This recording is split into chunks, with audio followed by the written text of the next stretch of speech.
We do want to show you that flight path again. And I want to pull this up because I think this is important to show you just the geography here. You have Reagan on one side. As we zoom in, we're going to get you situated right there. So Reagan would be on the left side of your screen. And then on the right side would be Joint Base Anacostia Bowling. So for those who may be unfamiliar, who were perhaps wondering why would a Blackhawk be in this area? Well, it is not uncommon, especially if you live in this area for a number of years, to see a lot of these training missions happen at all hours in the day and the night as well.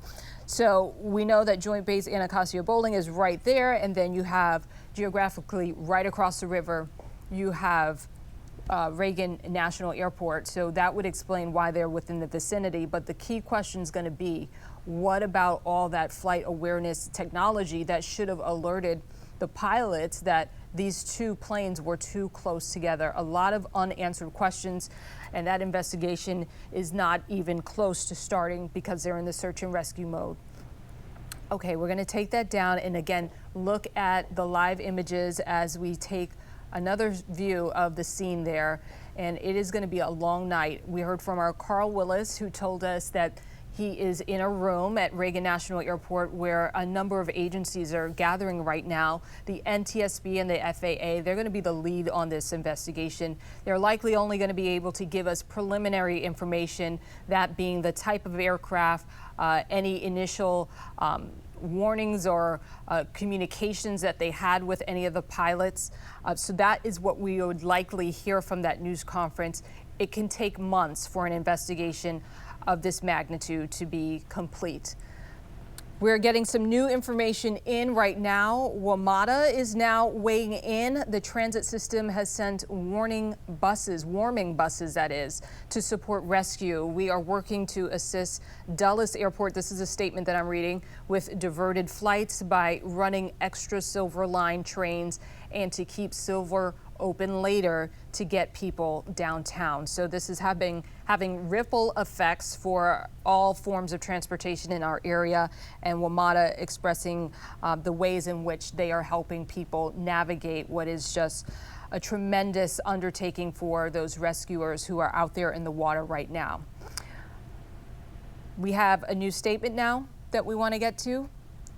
We want to show you more images. This looks like a new camera angle that we're able to show, and you can't exactly make out what is happening right there, but you can see the boats in the water, and it appears, okay, this camera is live. This camera is live. Let's go to a different camera. This one is a wider view, and I believe this is looking over the airport. And we should remind folks, if they were anticipating someone coming into town or taking off, there's a ground stop right now at Reagan National Airport, so it is going to be a while before the airport opens back up. We likely will get an update on that information when that news conference happens.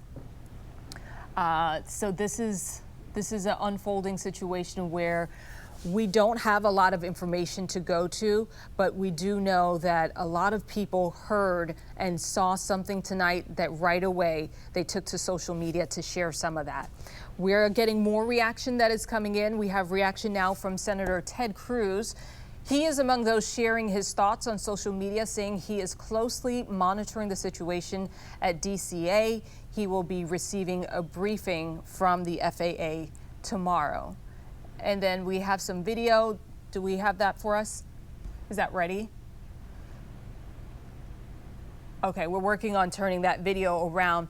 We want to remind our folks that are watching and joining us tonight that we have a team of reporters not only at the scene but working behind the scene to gather this information as it comes in through social media and different statements from lawmakers as well as those working this investigation. So this is really a team effort night where we are tapping into all of our resources to bring you the latest on this breaking news. Our VJ, our chief meteorologist, Veronica Johnson, is standing by because we were talking earlier, VJ, it doesn't appear that weather conditions in the terms of visibility and wind conditions were a factor, but you're focused on water temperature. That's right. I'm focused on what's happening in the water. Of course, 35 degrees, that water temperature. It's really low, much lower than the actual air temperature. We're still in the lower 40s across the area, but the water temperature is at 35 degrees, of course, right in this area. So there's your perspective, Maryland, as well as D.C. We'll zoom right on in really tight to show you Reagan National there. So we're talking about this area right here in the Potomac. There's your runway, and that is the point in the water where the aircraft is in the water. And when you look at the amount of time that has passed since the aircraft went down, I mean, with hypothermia here, with a water temperature at 35 degrees, when it's less than 3 minutes with no protective clothing, you start to lose dexterity. And when you're looking at somewhere between 15 and 30 minutes of being in the water, folks can easily go unconscious. So the rescue crews, they're really racing up against time to get to folks as quickly as possible. But again, that water temperature now at 35 degrees. And we mentioned it was a day with clear skies out there. You can see some of the activity there in the distance. So we're in the 40s with the actual air temperature, 48 degrees. But the winds right now are fairly light, Michelle, out of the west-northwest at just 10 miles per hour, so down from those gusts that we had earlier today. But again, the water temperature is 35 degrees, so folks start to lose unconsciousness at 15 to 30 minutes. And unfortunately, there's been quite some time that has passed since we've seen those images of the aircraft collide and go into the water. All right, VJ, thank you for that important information in terms of the perspective on the weather conditions. We want to go to our other camera angle. This is of Dangerfield Park or Island. This is a lookout point, a favorite for many people in the area, because on a beautiful day, it is a good view of watching the planes land at Reagan Airport, which is just across the river. You have a perfect line of sight for the airport and seeing those planes touch down and take off.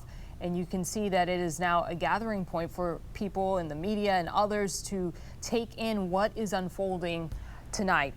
If you are just joining us as we are just beyond the half-hour mark of 10:30, I want to loop you in on what we are tracking here and run through the details of what we know so far. A regional plane has collided with a Blackhawk helicopter near Reagan National Airport. We know that flight was an American Eagle regional jet that was coming in from Wichita, Kansas. A plane like that has the capacity of about 65 people. Right now, it's unclear how many people were on board that plane. We are awaiting a news conference right now from the FAA, NTSB, and several other agencies, local and national, that are a part of this investigation right now. We can also tell you that there is a ground stop at Reagan National Airport as they try to, at this point, search for potential victims. There's an active water search that is happening. Conditions out there not the best for something like this. Obviously, VJ mentioned the water temperatures, but it also being nighttime adds another layer of challenges for those rescuers who are there. And this is a response that we're seeing from agencies. We're seeing a response from agencies all across the region, DC, Fairfax. This is an all hands on deck situation where as many people as they can pull into this investigation are involved. So we have a picture that we're now losing. So let's take another camera view. And this one sort of shows you just the vast amount of police and ambulances that are responding to this. This is something that we haven't seen in quite some time, a plane crash in our area. The last time that we had a crash near the Potomac River or in the Potomac River was back in 1982. That was also in the month of January, very frigid conditions. In fact, the Potomac was iced over. In that tragedy, we know several people died. There were some survivors. We are waiting to find out if there are any casualties tonight. We simply do not know. We're also waiting to hear the human side of the story, which is those who have loved ones on that flight who presumably were waiting for them to land at the airport. We are working together that angle of the story for you as well. As we look at the clock, it is now 10:37. We are awaiting a news conference from those agencies. Let's go back to one of our reporters. If we have Carl Willis standing by, I know he was in that room awaiting that news conference. If we can get to him to give us an update. Okay, let me switch gears. And we have on the phone, as we look at this live picture, our meteorologist, Steve Rudin. Steve, thanks for joining us on the phone. Tell me what you heard or saw when this all unfolded at around 9 o'clock tonight. Alrighty, so I was at home and I live in Old Town Alexandria, and I didn't hear anything. However, at around, I'd say, I can't remember, but a little bit after 9, just a ton of fire trucks, a constant parade of fire trucks. I could hear them going down North Washington, heading down toward the GW Parkway, and police cars, ambulances. And at that point, I went online and I started to look around. I went to Flight Radar and I saw a bunch of choppers circling around an area, and that's where I am right now. I'm at Dangerfield Island, which is almost directly across the river from where it appears this incident happened. There are probably, I would say, at least 300 or more people here right now, a lot of news crews. The vantage point shows 3 very distinct areas of flashing rescue lights, ranging from Reagan National Airport to across the river over on the D.C., Maryland side.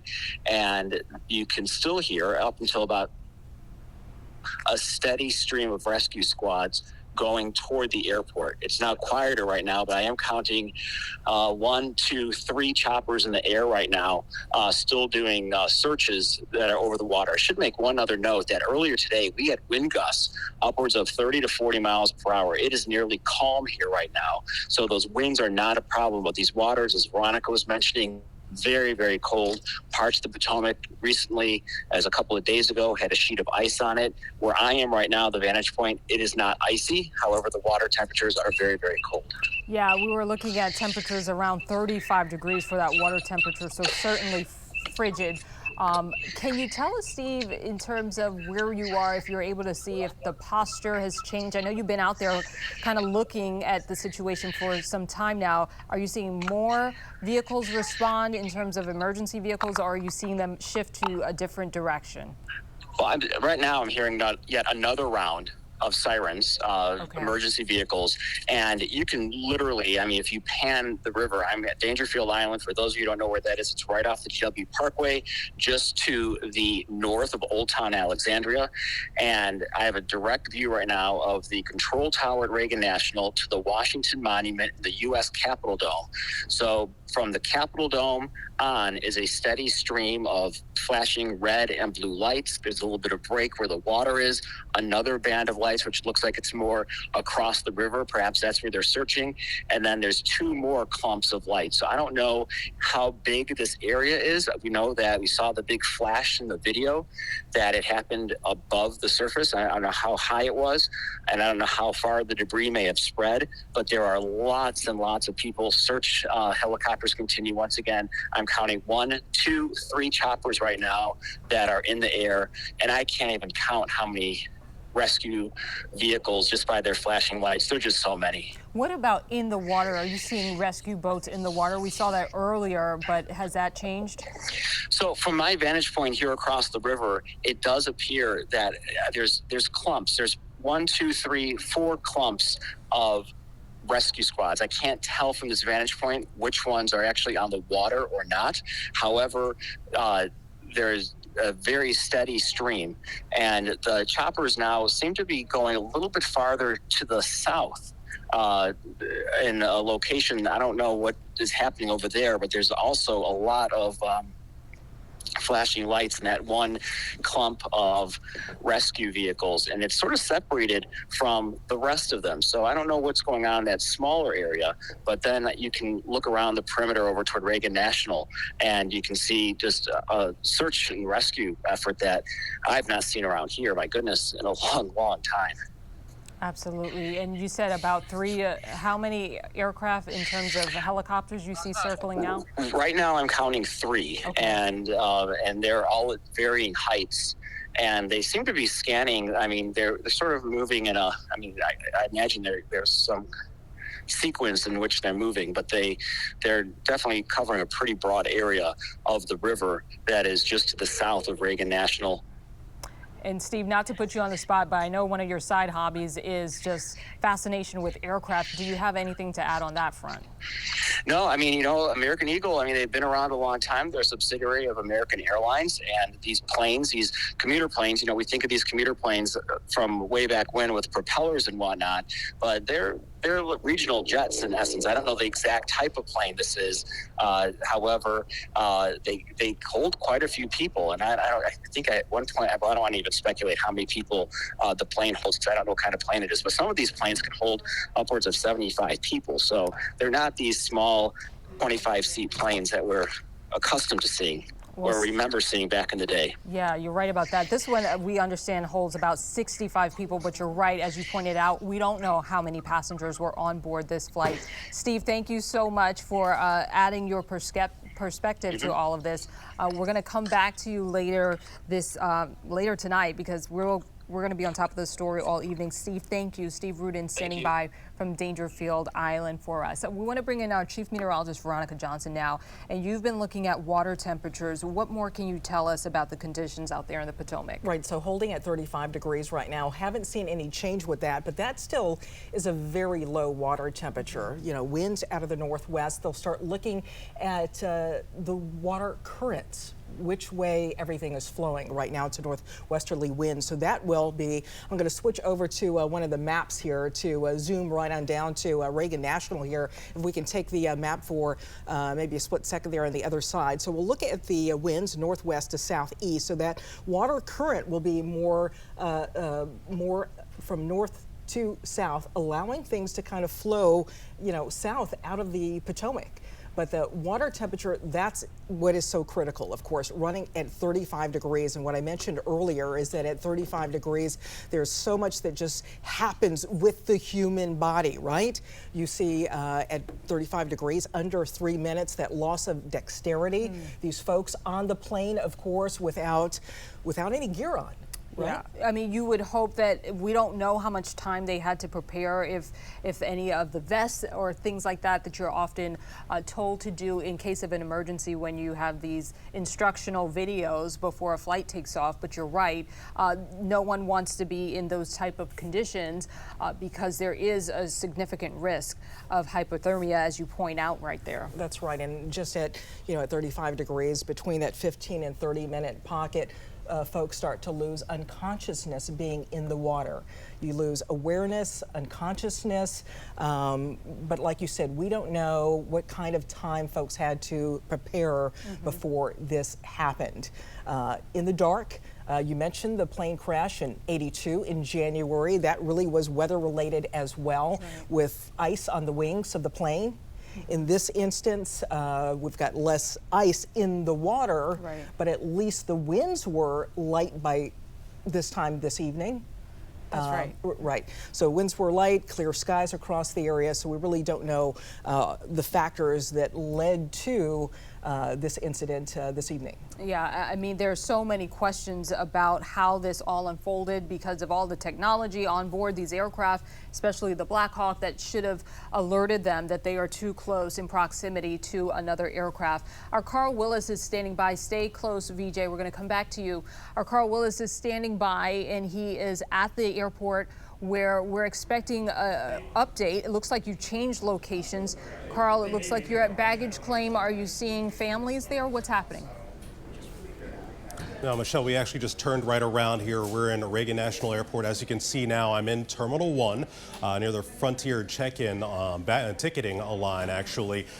This is where Reagan National, the officials here, informed media to come for the briefings. This will be, hopefully, where we get the latest information from officials here at Reagan National, where, again, all takeoffs and landings have been suspended as this investigation goes on.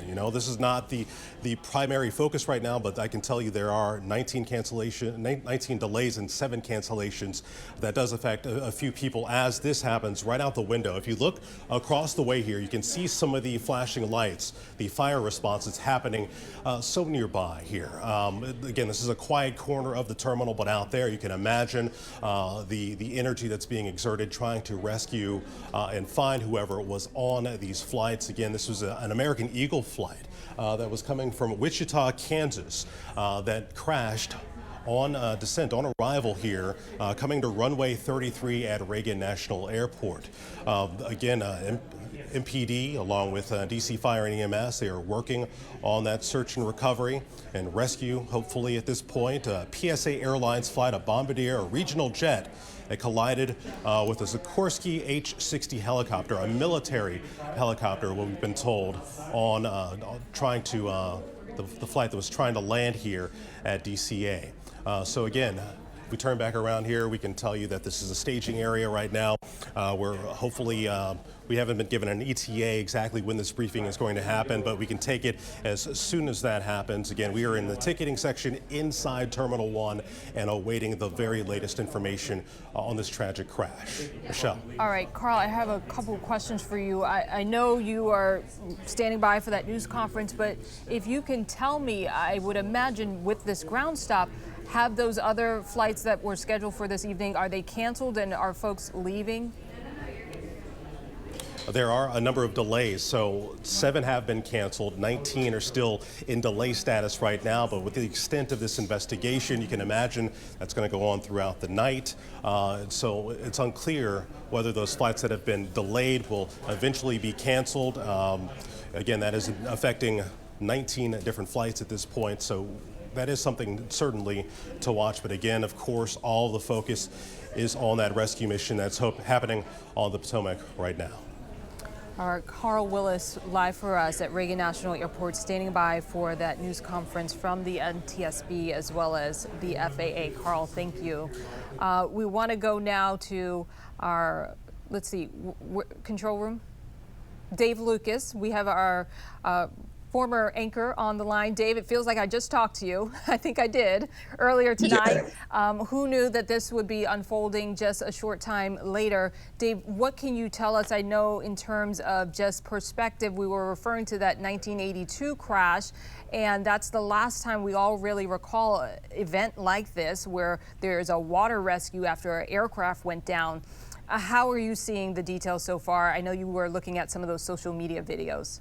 That and many other reports. Obviously, this is the big story across the country right now, and I wish we were doing this on a happier note, but unfortunately, we're not. One thing I do see, though, is the parallels between this and that January 13th, 1982 Air Florida crash, which happened. It's worth remembering during a snowstorm. The flight had been delayed for hours. It sat on the runway. It was de-iced by, if memory serves, maybe 1 or 2 times, but clearly not enough. As soon as the pilot took off, he realized that there was a problem, and the plane flew into the 14th Street Bridge. It happened during daylight, and so that's the difference between this flight. 74 on board, and I believe only 5 or 6 survived, including that one iconic picture of a member of the flight crew being pulled out of the water, obviously in great distress. It was a terrible thing. A very good friend of mine who was working for Channel 7 at the time as a photographer, George Patterson. He and Chester Panzer were the first 2 on the scene of that. And that long ago, that's something that George still doesn't like to talk about.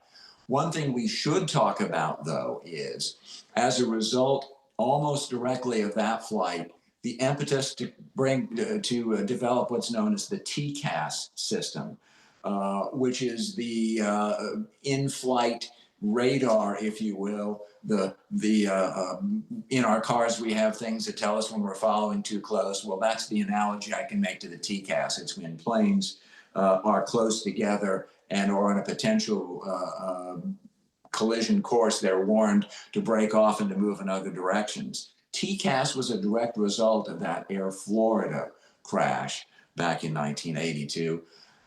Obviously, in the years of crash reconstruction that this is going to take, yes, we'll hear from the NTSB tonight, but this is only the very, very beginning of what will be a long and I trust exhaustive examination of what happened, how these two aircraft in what is very busy airspace at the very least. Turns out that National is the 24th busiest airport in the country, but even so, at night and when you have these different kinds of aircraft at different altitudes and areas of flight, how it's possible, even with the best systems, to have just a horrible accident like this. And we've seen the video now, and there's no question that the two planes, two aircraft collided, and that the bigger of the two, the one flight, the fixed wing aircraft, went right into the water. Hard to tell what happened to the helicopter, but you have to presume that it did too, and that's why there is such a focus. Now, I will say, and these are just reports, but they are from credible news organizations, that there have been people pulled from the river, but they're described as bodies, which would indicate that they were not survivors. We hope against hope that there will be some, as there were in that Air Florida flight.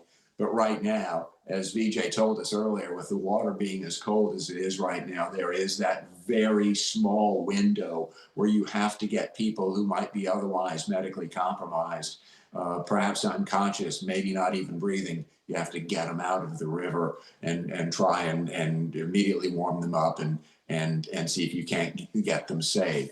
There are so many aspects to this, and we're going to be talking about this and reporting on this, not just for days or weeks or months, but likely for years as well. Again, because I say this harkens back to that January 13th, 1982 Air Florida crash. Yeah, and while you were speaking, Dave, we brought up that graphic that VJ created, because you're right, talking about the urgency that is required for a search like this. We know WMATA is sending those warming buses, but as you mentioned, the water temperature is so critical right now. Right. The point we're really, I mean, it's a very, very short amount of time to get to the people that are in the water. And, you know, this happened, what was the time that was recorded on this? 9 o'clock is when they 9 recorded. o'clock. So unfortunately, we're past that. You know, 30 minutes, up to 30 minutes where folks start to lose unconsciousness, well-being. So folks, you know, it could be that, you know, they may be underwater. Unfortunately, you know, we hope that's not the case. One of the things we talked about too when Dave was speaking was that as this continues, this rescue effort, is that the winds are going to stay relatively light.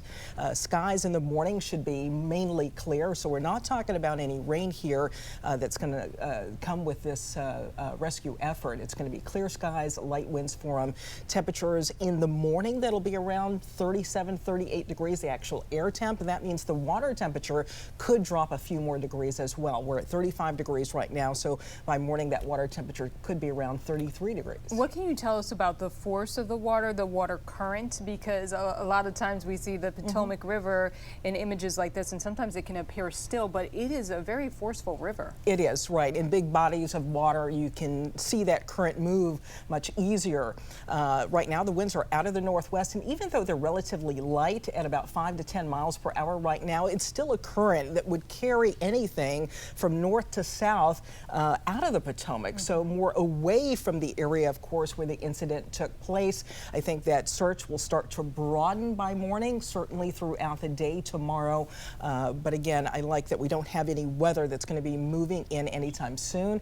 Rain, of course, in the forecast for tomorrow, but it's not going to be till late tomorrow around 10 to 11 p.m. Okay. And temperatures tomorrow afternoon should be in the 50s. Relatively quiet day to continue that rescue effort. But yes, current right now we're looking at that along with the water temperatures that are just so low coming after a week of actual air temperatures that were in the 20s. You know, for those of us that make our way into work here, we know that the Potomac was iced over considerably more than we've seen it in quite some time. Just last week, before we got this little warm up. Well, that's certainly favorable to hear that we don't have any serious weather moving in at least the next 24 hours. We have our Natalie Spala. She is at Dangerfield Park. Natalie, tell us what you're seeing where you are.